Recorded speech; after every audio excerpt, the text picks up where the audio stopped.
സജ്ന നൂർ അവര് കേരളത്തിന്റെ ബഹുമാനപ്പെട്ട മുഖ്യമന്ത്രിയെ കണ്ടിട്ട് പരാതി കൊടുത്തിരിക്കുകയാണ്. പരാതി എടുത്തു എന്നറിയാൻ കഴിഞ്ഞു. ഒരുപാട് യൂട്യൂബർമാർക്കെതിരെയാണ് പരാതി കൊടുത്തിട്ടുള്ളത്.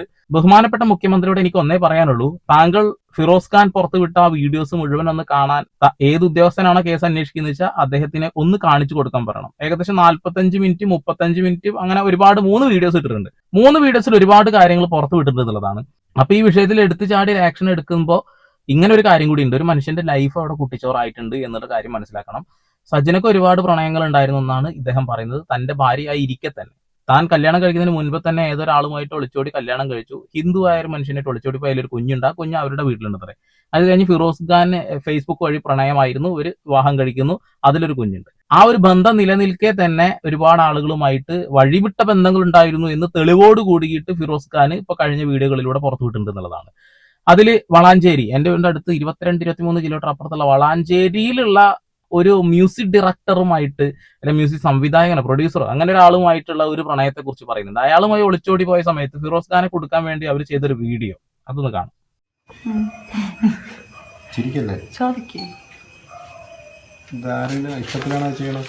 എന്റെ സ്വന്തം ഇഷ്ടത്തിലാണ് ചോദിക്കുന്നത്. ഇത്രയും വ്യക്തമായിട്ട് ഞാൻ എഴുതിയിട്ടെങ്കിൽ ഫിറോസിനോട് ജീവിക്കാൻ വട്ടുണ്ടോ? പ്രേരിപ്പിച്ചല്ലേ?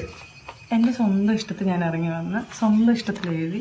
എനിക്ക് നാളെ കാലത്ത് എൻ്റെ ലൈഫിൽ നമ്മളെ ലൈഫിൽ ഒരിക്കലും ഒരു ബാധ്യത ആവില്ല ഫിറോസ്. അതിന് വേണ്ടിയിട്ട് എഴുതി. ഓക്കെ, നീ എന്തെങ്കിലും ഇതൊക്കെ വെച്ചിട്ട് ഒരു കഥ എഴുതുകയാണെന്നുണ്ടെങ്കിൽ അത്യാവശ്യം വലിയൊരു കഥയായി പോകും കേട്ടോ. അത് ബാക്ക്ഗ്രൗണ്ടിലത്തെ കളർന്ന് മാറ്റാം. കഥ മാറിപ്പോയി, ശ്രദ്ധിച്ചില്ല. ഇതാണ് നല്ല കളർ. ഓക്കെ, അപ്പൊ അങ്ങനെ ഒരു സിനിമ വെക്കാൻ കഴിയും എന്നുള്ളതാണ്. ഒരുപാട് ആളുകളുടെ പേര് ഇവിടെ ഫിറോസ് പറയുന്നുണ്ട്. വിത്ത് എവിഡൻസ്, ഫോട്ടോ, ഇനി ഓഡിയോ വേണോ, ദൃക്സാക്ഷി വേണോ, വീഡിയോ വേണോ എന്നൊക്കെ ചോദിച്ചോണ്ടാ വന്നിട്ടുള്ളത്. അതുകൊണ്ടാണ് നമ്മളിത് ധൈര്യമായിട്ട് എടുത്ത് റിയാക്ട് ചെയ്യുന്നത്. കഴിഞ്ഞില്ല. ഇനി പൂക്കുറ്റിയുമായിട്ടുള്ള ബന്ധത്തിന്റെ സമയത്ത് പൂക്കാവടിയുമായിട്ടുള്ള ബന്ധം, അവരുടെ ഫാമിലി, അതായത് അവരുടെ തറവാട്ട് വീട്ടിലേക്ക് കയറി ചെന്ന് ഫിറോസ് സംസാരിക്കുന്നുണ്ട്. അതൊന്ന് കാണാം.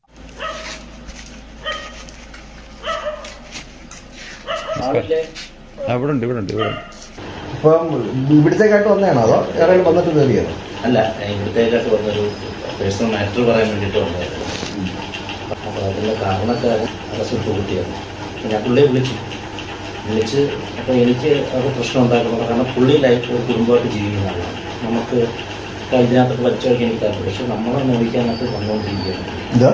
നമ്മളെ നോവിക്കാൻ വേണ്ടി പുള്ളി ഇറങ്ങിക്കൊണ്ടിരിക്കുകയാണ്. കാരണം എൻ്റെ കുടുംബം തകർന്നു. പക്ഷെ അത് നിങ്ങൾ വിളിച്ചിട്ട് ഇനിയും ഉണ്ടാകും. വേറെ ഒന്നും ഞാൻ ഡിമാൻഡ് ചെയ്യുന്നില്ല. ഇനി നിങ്ങളിപ്പോൾ ഡൈവോഴ്സ് ആയിട്ടില്ല. ഇന്നിപ്പോഴും എൻ്റെ ഭാര്യയാണോ മനസ്സിലായി. അപ്പോൾ നിങ്ങൾ വിളിച്ചിട്ടൊറ്റ കാര്യം ചെയ്താൽ ഇനി സജിനയുമായിട്ട് സജിനെ പ്രൊട്ടക്ട് ചെയ്യാനോ സജിനെ കാണാനോ ഞങ്ങളുടെ ജീവിതത്തിലേക്ക് ഇനി വരാൻ പാടില്ല. ഇത് കാരണം ഞാൻ ഇനി തുടർന്നു കഴിഞ്ഞാൽ, കാരണം നിങ്ങൾക്ക് പറയാൻ തോന്നുന്നു, ഇനിയും പുള്ളിയെ തുടർന്നു കഴിഞ്ഞാൽ എനിക്ക് അതിൻ്റെ രീതിയിൽ പോകേണ്ടി വരും. കാരണം എൻ്റെ കുടുംബം ഞാനിവിടെ വരും. ഫിറോസ് പറഞ്ഞു കഴിഞ്ഞാ ഈ നോമ്പ് ഇതാക്കിയിട്ട് ഫിറോസ് പറഞ്ഞു കഴിഞ്ഞാ നിങ്ങൾ ഉദ്ദേശിക്കുന്ന ആളല്ല റസൂൽ. റസൂലിന്റെ കുടുംബമാണ് ഫസ്റ്റ്. മക്കളെയും തള്ളയും വിട്ടിട്ട് ഒരു ഏർപ്പാടും റസൂൽ നിൽക്കത്തില്ല. പിന്നെ എന്റെ അനിയന്റെ ഭാഗത്തുനിന്ന് ഒരു റോങ് ഉണ്ടാകുന്നത് മനസ്സിലായി. 100% പറയാം. എന്റെ മോനെ കുറിച്ച് പോലും എനിക്ക് പറയാൻ പറ്റില്ല. അല്ല, എന്റെ മോനെ കുറിച്ച് എന്റെ അനിയനെ കുറിച്ച് പറയാൻ പറ്റും. ഓക്കെ, അല്ല ഞാൻ കാര്യം നല്ല വിശ്വാസം, അത് സഹോദരങ്ങൾ അങ്ങോട്ടൊരു വിശ്വാസം തന്നെയാണ്. പക്ഷെ ഇത് ഞാൻ ഇത്ര അറിഞ്ഞ കാര്യമാണ്. ഞാൻ കൊല്ലത്തിന് ഇവിടം വരെ വന്നിട്ട് ചർച്ച ചെയ്യണം. അത് ആ ഒരു അടുപ്പം വെച്ചോ സ്നേഹം വെച്ചോ ചിലപ്പോൾ സ്റ്റുഡിയോ ചെന്ന് കാണുമായിരിക്കും. ഇത് അദ്ദേഹം പറയുന്നില്ല. ഞാൻ എന്റെ അടുത്ത് പറഞ്ഞോ, ഞാൻ സത്യനായക സാറിനെ കാണാൻ റസൂൽ സാറിന്റെ എഡിറ്റിംഗ് അടക്കുമ്പോഴാണ് ഞാൻ പോയത്. ഞാൻ അവിടെ കണ്ടു. ഞാനിപ്പോൾ ഇത്രയും സ്ട്രോങ് എവിഡൻസ് ഉണ്ടായത് ഇപ്പോൾ ഇവിടെ വന്നിരിക്കണമെന്ന് ആലോചിച്ചു. ഓക്കെ, ചിലപ്പോൾ നിങ്ങൾക്കൊരു ഫാൾസ് ഇൻഫർമേഷൻ ആയിരിക്കും. ഞാൻ ഇത് ക്ലിയർ ആയി എവിഡൻസ് ഉണ്ടായിട്ടാണ് എന്നെ സംബന്ധിച്ച് ഇപ്പോഴും ഞാൻ പറയുന്നത് ഇനി അത് തുടരും. എനിക്ക് വേറൊന്നുമില്ല, എനിക്ക് വന്ന കാര്യം പോട്ടെ. കാരണം ഞാൻ ഇപ്പോഴും ഞാൻ തളർന്നിരിക്കുന്ന ഒരാളാണ്. ഇപ്പോഴും ഞാൻ മാന്യമായിട്ടാണ്. കാരണം നിങ്ങൾ വീട്ടിൽ വന്നിട്ട് ഞാൻ സംസാരിക്കുന്നുണ്ടെങ്കിൽ എന്തുമാത്രം എൻ്റെ വിഷമം എന്നുള്ളത് മനസ്സിലാക്കും. എന്തുമാത്രം മാനസികം ഇത് നിങ്ങൾക്ക് ഈ അവസ്ഥ വന്നാലും മനസ്സിലാക്കും. നിങ്ങളുടെ മകനോ നിങ്ങൾക്ക് ഈ അവസ്ഥ വരും. കാരണം ഇപ്പോഴും ഞാൻ പറയുന്നത് നിങ്ങൾ പുള്ളിയെ വിളിച്ചു, നീ മുന്നോട്ട് സജനയുമായിട്ടുള്ള ബന്ധം പോലെ ഈ വീഡിയോ കോൾ ചെയ്യുന്നതിൻ്റെ സാധനങ്ങൾ, അതായത് ഓഡിയോ കോൾ ചെയ്യുന്നതിൻ്റെ ഫുള്ള്, കാരണം നമ്മൾ അത്ര വലിയ ആളല്ല, അദ്ദേഹത്തിൻ്റെ അത്ര വലിയ ആളല്ല, മനസ്സിലായി. ഇനി അങ്ങോട്ട് തുടർന്ന് എത്ര വേറെ ഒരു ഡിമാൻഡ് തുടർന്നൊരു ബന്ധം ഉണ്ടാവാൻ പാടില്ല. കാരണം നിങ്ങളെല്ലാം നമ്മളൊരിക്കലും ഒരു കുടുംബം തകർക്കാനോ മൈനസാക്കാനോ ഒന്നും ഞാൻ ആഗ്രഹിക്കുന്നതല്ല. എൻ്റെ തകർച്ച കൊണ്ടാണ് ഞാനിവിടെ വരാനുള്ള അവസ്ഥ വന്നത്. നാളെ നിങ്ങൾക്ക് വരുമ്പോൾ മനസ്സിലാവും. അത്രയും നെഞ്ചിൽ ഞാൻ തകർന്നിരിക്കുകയാണ്.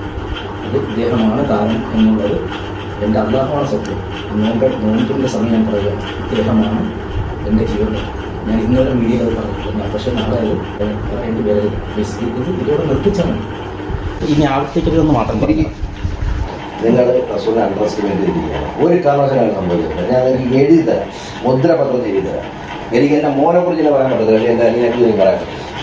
നിങ്ങളൊന്നും ഇതിനകത്ത് ഒരു ഇതല്ല, പക്ഷേ എൻ്റെ അവസ്ഥ ഇതായതുകൊണ്ടാണ് ഇവിടെ വരേണ്ടി വന്നത്. ഞാൻ പുള്ളിയുടെ കൂടി സംസാരിച്ചു, ഇത് നിങ്ങളുടെ കൂടെ വന്നിട്ട്, കാരണം നിങ്ങൾ പറഞ്ഞാൽ കേൾക്കുമെന്ന് വിശ്വസിക്കുന്നു. അങ്ങനെ ആ വീട്ടിൽ കയറി ചെന്ന് വളരെ ധൈര്യപൂർവ്വം തന്നെ തനിക്കുണ്ടായ അനുഭവങ്ങൾ പറയുന്നു. ഇനിയൊരു അവസരം ഇങ്ങനെ ഉണ്ടാവരുത്, അവരോടും സംസാരിക്കണേ എന്നൊക്കെ പറഞ്ഞ് വാക്കൊക്കെ കൊടുത്ത് തിരിച്ചു വന്നിട്ട് അധികം നാൾ വൈകാതെ തന്നെ പിന്നെ കേട്ട ശബ്ദങ്ങൾ നിങ്ങൾ കേൾക്കാം. നിങ്ങൾ പോയി ചാവ്, നിങ്ങൾ ചത്തു കഴിഞ്ഞാൽ എനിക്ക് ഗുണമാണ് ഞാൻ പറഞ്ഞത്. ഈ ഒരു പണം കണ്ട് ഒരുത്തിനോട് വിളിച്ചോടിയപ്പോഴത്തേക്ക് ആണ് ഞാൻ പണം കണ്ട് തന്നെയാണ് ഞാൻ ജീവിക്കുന്നത്. എനിക്ക് പണം വേണ്ടത്. സത്യമല്ലേ? ആണല്ലോ, സത്യമല്ലേ? നാണക്കേടാണ് സജിന. നിക്കാരം കഴിഞ്ഞ് നിങ്ങൾ നോക്കിയോ, ഫേസ്ബുക്കിൽ എന്റെയും എന്റെ ഭർത്താവിന്റെ ഫോട്ടോ ഞാൻ ഇപ്പൊ ഇടാൻ പോവുക. അയ്യോ, നീ ഫേസ്ബുക്കിൽ ഇടല്ലേ, നാണം കെട്ടിയ ചാവും കേട്ടോ. അതാ പറഞ്ഞ പോയി ചാവ്, നിങ്ങൾ പോയി. അതാണ് ഏറ്റവും ഞാൻ നല്ലത്. ഏറ്റവും നല്ലത് നിങ്ങൾ ചാവുന്നതായിരിക്കും ഏറ്റവും നല്ലത്. കൊച്ചുങ്ങളെ ഇട്ടിട്ട് ഒളിച്ചോടി പണക്കാരൻ്റെ കൂടെ പോയിട്ട് ജീവിക്കുന്നതാണോ ശരി സജിന? ആണ്.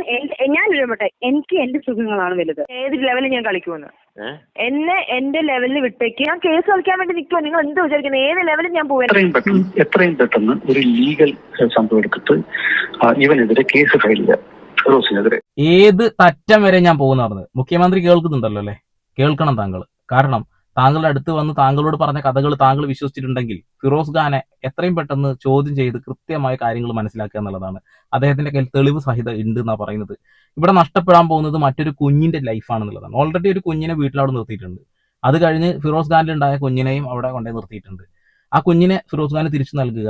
കാരണം അയാളുടെ കുഞ്ഞ് അയാളുടെ മുന്നിൽ കൺമുന്നിൽ എന്താ പറയുക, ജീവിതം ബുദ്ധിമുട്ടുന്ന കാണാൻ അദ്ദേഹത്തിന് താല്പര്യമില്ല എന്നുള്ളതാണ്.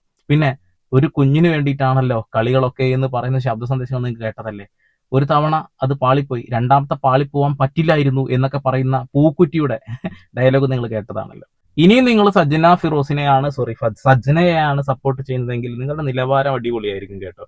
ഒരുപാട് സത്യങ്ങൾ പുറത്തു വിടുന്നുണ്ട്. നീലക്കുയിലാണ് ആദ്യമായിട്ട് ഇങ്ങനെ ഒരു കാര്യം തന്നെ പുറത്തു വിടുന്നത്. അത് എവിടുന്ന് കിട്ടിയെന്ന് എനിക്കറിയില്ല. ഒരുപാട് യൂട്യൂബർമാർ ഈ രീതിയിൽ തന്നെയാണ് മുന്നോട്ട് പോയിക്കൊണ്ടിരിക്കുന്നത്. തെളിവുണ്ട്. അതായത് ഈ ശബ്ദ സന്ദേശം വരുന്നതിന് മുന്നേ തന്നെ 3 കോടി രൂപക്ക് ബാർഗനിങ് നടന്നു എന്നുള്ള ഒരു കാര്യം ഇവിടെയുള്ള യൂട്യൂബർമാരുടെ കയ്യിൽ കിട്ടിയിട്ടുണ്ട്. അതായത് എല്ലാ കാര്യങ്ങളും ഒരുപക്ഷെ ഫിറോസ് ഖാൻ ഇവർക്ക് നൽകിയതാകാം, ഒരുപക്ഷെ അവർക്ക് മറ്റുള്ള ഏതോ ഒരു സോഴ്സിൽ നിന്ന് അതൊക്കെ കിട്ടിയിട്ടുണ്ട് എന്നുള്ളതാണ്. ഓക്കെ, പിന്നെ ഗൾഫുമായി ബന്ധപ്പെട്ടുള്ള ഒരു കാര്യം, ഗൾഫിൽ സ്വർണ്ണക്കള്ളക്കടത്തും മറ്റുള്ള കാര്യങ്ങളും ലഹരിയും അതുമായി ബന്ധപ്പെട്ട് കണക്ഷൻ വരുന്ന രീതിയിലുള്ള ഒരു കാര്യം കൂടി ഇതിനകത്ത് നടക്കുന്നുണ്ട് കേട്ടോ. അപ്പോൾ അത് ഈ ലക്ഷ്മിയാണ് പരിചയപ്പെടുത്തുക. ലക്ഷ്മി അത് കഴിഞ്ഞുടനെ അടുത്ത ആളെ പരിചയപ്പെടുത്തി കൊടുക്കുകയാണ്. ഇതിനിടയ്ക്ക് ഇവർ ഗൾഫിലൊക്കെ പോകുന്നുണ്ട്. ലക്ഷ്മി ഗൾഫ് ഷോ എന്നും പറഞ്ഞ് കൊണ്ടുപോകുന്നുണ്ട്.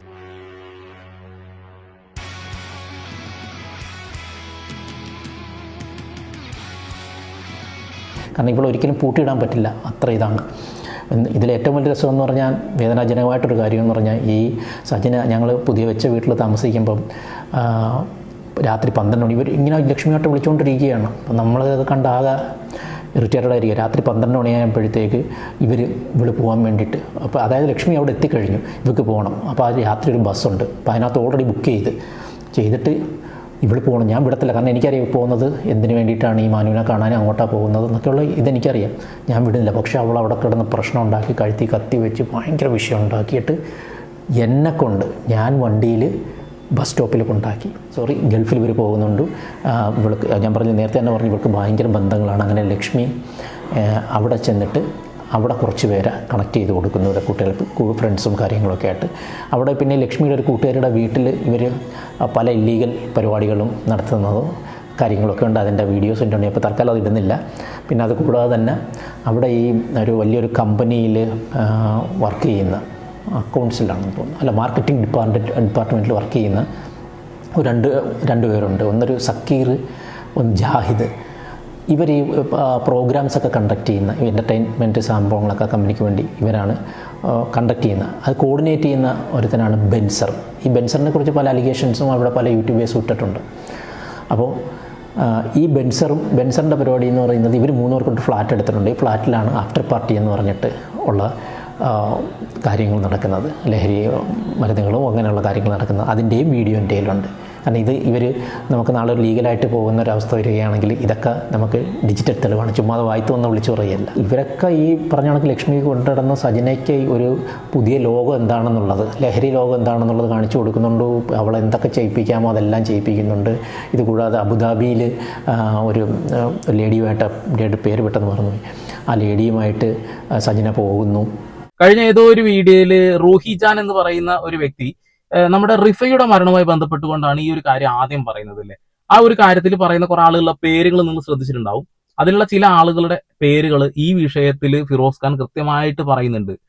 ഏതോ ഒരു റൂമിനകത്ത് വെച്ച് ലഹരി പാർട്ടി നടന്നതും അതൊക്കെ എൻ്റെ കയ്യിൽ തെളിവുണ്ടെന്നാണ് അദ്ദേഹം പറയുന്നത്. അപ്പോൾ ഈ ഒരു കേസ് സജന ഫിറോസിൽ മാത്രം ഒതുങ്ങി നിൽക്കുന്നതല്ല, പകരം കേരളത്തിലെ ഞെട്ടിക്കുന്ന റിഫ മെഹനു കേസുമായി ബന്ധപ്പെടുത്തിക്കൊണ്ട് കിടക്കുന്ന കുറച്ച് കാര്യങ്ങളുണ്ട്. അതായത് ലഹരി പാർട്ടി, പിന്നെ സ്മഗ്ലിംഗ്, ഈ സാധനങ്ങളിലേക്ക് വിരൽ ചൂണ്ടുന്നുണ്ട്. അപ്പൊ ഈ ഒരു വിഷയം നമുക്ക് അങ്ങനെ ചുമ്മാ വിടാനൊന്നും കഴിയില്ല. ഇതിന്റെ പിന്നാലെ തന്നെ നമ്മൾ പോകും. ഞാൻ കഴിഞ്ഞ ആ വിഷയവുമായി ബന്ധപ്പെട്ടുകൊണ്ട് പല ആളുകളെ കോൺടാക്ട് ചെയ്തതാണ്. ആ വിഷയത്തിൽ കുറച്ച് ഡീറ്റെയിൽ കിട്ടി, പക്ഷെ അതൊക്കെ അവർ ഇങ്ങോട്ട് പറഞ്ഞ കാര്യങ്ങളാണ്. പക്ഷെ ഉള്ളിലൂടെ ഒരു അന്വേഷണം നടത്തുന്നത് നല്ലതാണെന്ന് എനിക്ക് തോന്നി. അതിൻ്റെതായ രീതിയിലുള്ള അന്വേഷണങ്ങൾ ഒരു സൈഡിൽ കൂടെ നടന്നുകൊണ്ടിരിക്കുന്നുണ്ട്. അപ്പോൾ റിഫയുടെ മരണവും പിന്നെ ഇതിൽ പറഞ്ഞ കുറച്ച് ആളുകളുടെ പേരുകളും ആ ഡീറ്റെയിൽസും ഒരു കാര്യത്തിലേക്ക് വിരൽ ചൂണ്ടുന്നില്ലേ? നിങ്ങൾക്ക് അങ്ങനെ എന്തെങ്കിലും ഡൗട്ട് തോന്നിയിട്ടുണ്ടോ? ഉണ്ടെങ്കിൽ ഒന്ന് കമന്റ് ചെയ്യണേ. സന്ദീപ് എടപ്പാൾ എന്ന ഇൻസ്റ്റാഗ്രാം ഐഡിയിലൂടെ ഒന്ന് മെസ്സേജ് അയച്ചാലും മതി. വീണ്ടും വരെ പുതിയ വാർത്താവിശേഷങ്ങളുമായി അതിലേക്ക് സന്ദീപ് എടപ്പാൾ സൈനിങ് ഓഫ്.